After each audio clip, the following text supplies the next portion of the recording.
রাজার বধ্যভূমিতে শহীদ বুদ্ধিজীবীদের প্রতি বিনম্র শ্রদ্ধা জানিয়েছেন সর্বস্তরের মানুষ। শনিবার সকাল থেকেই ৭১-এর শহীদ বুদ্ধিজীবীদের প্রতি শ্রদ্ধা জানাতে রায়েরবাজার স্মৃতিসৌধে জড়ো হন সব বয়সের মানুষ। রাজধানী সহ বিভিন্ন এলাকা থেকে আসা জনতার শ্রদ্ধায় ফুলে ফুলে ছেয়ে যায় শহীদ বেদি। বুদ্ধিজীবীদের প্রতি শ্রদ্ধা জানাতে সবাই শোকের কালো পোশাক পরে ফুলের তোড়ার সাথে নিয়ে আসেন। এছাড়া অনেকের হাতে ছিল প্ল্যাকার্ড ও ফেস্টুন।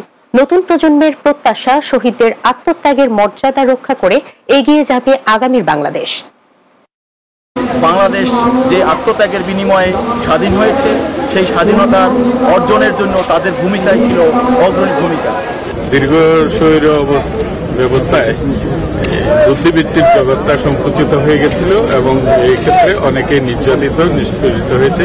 শোক নিজের ঘরে নিভৃত পালন করা যায়, শোক এখানে এসে ফুল দিয়েও পালন করা যায়। সুতরাং আমি সংখ্যাটা বিচার করব না, মানুষ তাদের আদর্শে কতটুকু হাঁটতে পারছে সেটি মূল কথা।